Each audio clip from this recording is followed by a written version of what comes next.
সভার সম্মানিত সভাপতি, উপস্থিত জাতীয় নেতৃবৃন্দ, বাংলাদেশ সমতা পার্টির নেতাকর্মীবৃন্দ ও সাংবাদিক বন্ধুগণ, আমার দল সোনার বাংলা পার্টির পক্ষ থেকে আপনাদেরকে জানাই সংগ্রামী শুভেচ্ছা, অভিনন্দন। আমি 2-4টা কথা বলেই শেষ করব।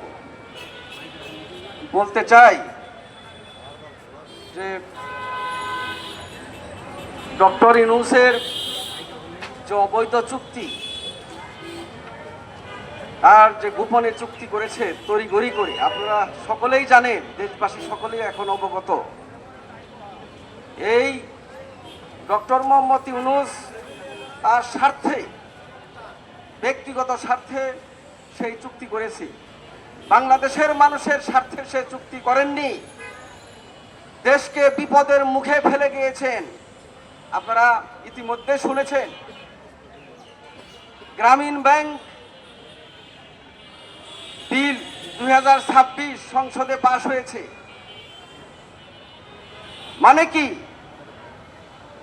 গ্রামীণ ব্যাংকের সাথে এই বর্তমান সরকার তারেক রহমানের যে সমস্ত চুক্তি হয়েছিল, তার সাথে ক্ষমতায় আসার জন্য, বিএনপিকে ক্ষমতায় আনার জন্য ডক্টর মোহাম্মদ ইউনূসের সাথে যে শর্ত হয়েছিল, সেই শর্ত পূরণ করার জন্যই গতকাল সংসদে এই যে গ্রামীণ ব্যাংক বিল 2026 পাস করেছে। চিরদিন রাষ্ট্র ক্ষমতা থাকে না। এই যে এত বড় শক্তি, সাম্রাজ্যবাদ শক্তি, তার দিন শেষ হয়ে যাচ্ছে। ডক্টর মোহাম্মদ ইউনূস মাত্র 17 মাস ক্ষমতায় থেকে বাংলাদেশকে অনেক ক্ষতি করে গেছেন।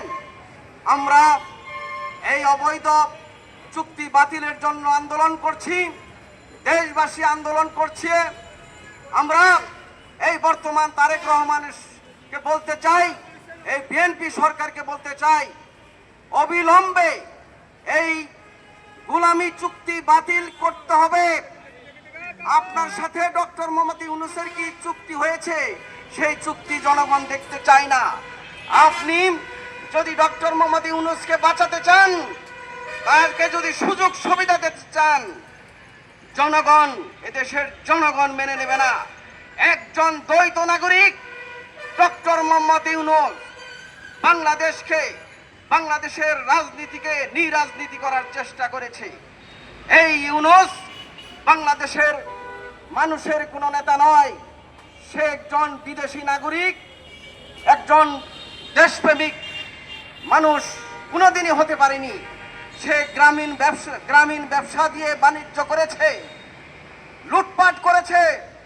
সে, আপনারা জানেন, অন্তর্বর্তীকালীন সরকারের ক্ষমতায় এসেই তার যে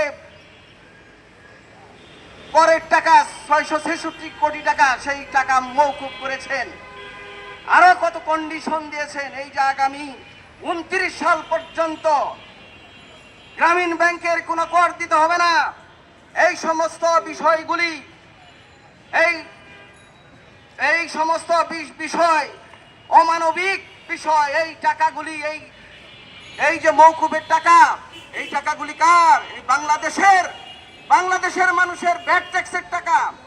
আর ডক্টর মোহাম্মদ ইউনূস এই ভ্যাট ট্যাক্সের টাকা মওকুফ করার জন্য যত রকম ষড়যন্ত্র, যত রকম শর্ত এই সরকারের সাথে করে রাষ্ট্র ক্ষমতায় এসেছে। তাই আজকের এই সমাবেশ থেকে বলতে চাই, বিএনপি সরকারের প্রধানমন্ত্রী জনাব তারেক রহমান, আপনি আপনার স্বার্থে রাষ্ট্র ক্ষমতায় এসেছেন, দেশবাসী বুঝে ফেলেছে। আপনি ডক্টর মোহাম্মদ ইউনূসকে বাঁচানোর চেষ্টা করবেন না। এদেশের মানুষ আপনাদের কোনোভাবেই ক্ষমা করবেন না। ঠিক আছে বন্ধুরা, আপনারা সকলেই ভালো থাকুন, সুস্থ থাকুন। আগামী দিনের বাংলাদেশ গড়ার জন্য আপনারা প্রস্তুত হন। বাংলাদেশকে বাংলাদেশের রাষ্ট্র হিসেবে গড়ে তুলতে হবে। সেই কারণে যত অপশক্তি, অপরাজনীতি আসুক না কেন, আমরা এই অপশক্তিকে রুখে দিব। ধন্যবাদ সকল। ধন্যবাদ হারুন ভাই। এখন সংক্ষেপে বক্তব্য রাখ